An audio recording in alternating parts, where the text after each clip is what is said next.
Toastmaster for the Toastmasters. I don't know how many of you recall my last speech because it was way back in January, but the theme around it was back in my day. And the reasoning behind that is because of the funny things kids say. I was sitting there with my kids and they were like, "Oh my God, I'm so bored. There's nothing to watch on TV." And I was like, "Are you kidding me?" I'm going to start off with the same story that I had last time because I think it is a really good point to understand the troubles between the newer generation and us older folk. So, anybody knows this idiom of back when I was your age, I had to walk to school both ways, uphill in the snow? And I always wondered, how did that exactly work out? Well, this is the perfect image. And this is what I think of when I listen to my kids sometimes, particularly for this example. So, today, and apologies, I'm having some technical issues today. But today I would like to talk to you about how entertainment has changed, and most particularly what we watch, when we watch it, and how we watch it. So what do we watch? When I was a kid, it was whatever was on TV. Literally, we didn't have any other options. We did have cable, and that was nice. So we got to flip through the channels, but our options were limited to that cable subscription. We used to have the TV guide delivered every week, and I looked forward to it because I would look at it and I could plan my week in advance. This moves into the when we would watch it. My social calendar definitely revolved around what was going on. When I was little, I remember summers making sure that I woke up by 10 a.m. so I could watch The Price is Right. Who else wasn't watching The Price is Right? Now, did I ever go shopping for groceries and really need to know how much a bottle of laundry detergent costs? No. But this is one of those things that I made sure I did. And there were so many moments in my life where I remember exactly what I was doing when something happened because I was watching TV. Back in the 90s, there were a lot of earthquakes, and I grew up in Southern California. And I remember watching Star Trek with my mom, and all of a sudden we had this massive earthquake. But do I remember anything else? I remember watching Star Trek. I don't know. It's an odd memory.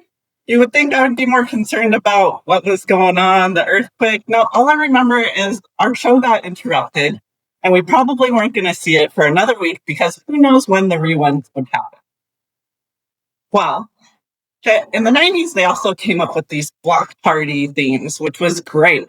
We had the TGI Fridays. So on Friday, I made sure I would watch all these fun family shows. On Saturday, I had these recess. It was the Saturday morning cartoons. You knew exactly what you were going to watch. We were watching Simpsons at 7, Married with Children 7:30.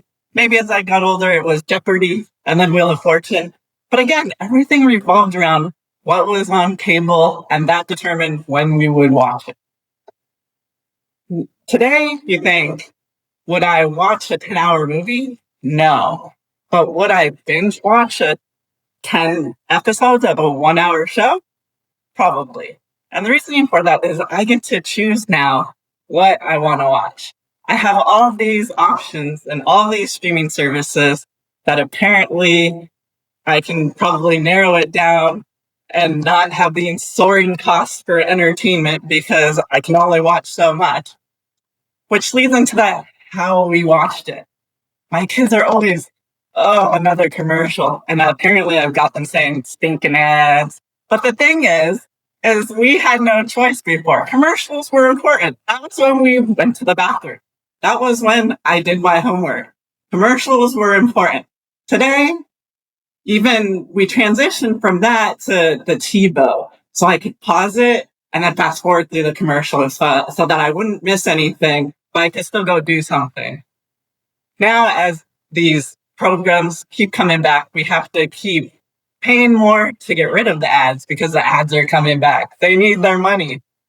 Well, you can still do some recording, example, DVR, but I remember we used to have the VHS. If I wanted to watch the show, and looking at my TV guide, I wasn't going to be home when it was on, I would throw a tape into the TV and we would set a recording, and we had certain different tapes where it was like, this is General Hospital, don't record over it. But you had to go through your 10 episodes because it could only hold so much before it would start recording all over again.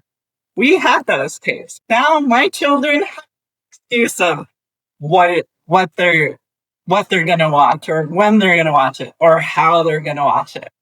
But what I do think of is, in the future, what are some of the options that we have? And when I think about it, I think of that movie WALL-E. I see the guy lounging in his little recliner, and he's got his screen right here. And I imagine that because everything else is already personalized ads, we're going to be able to have the personalized show as soon as everybody else figures out how to have their own profiles in my subscriptions. Because most of the time right now, I'm getting stuff for 6 to 10-year-olds. And I'm not really all that interested, but they're the ones that watch it the most. And then I think about The Matrix. What if The Matrix was something real? What if we could just plug in and we don't even have to, we would be so immersed in this entertainment that we don't even have to think about what, when, and how, because it would be happening to us. So I think there's definitely a lot of options of how entertainment will definitely evolve in the future, and how it has definitely evolved since I've been a kid. And my kids have nothing to complain about.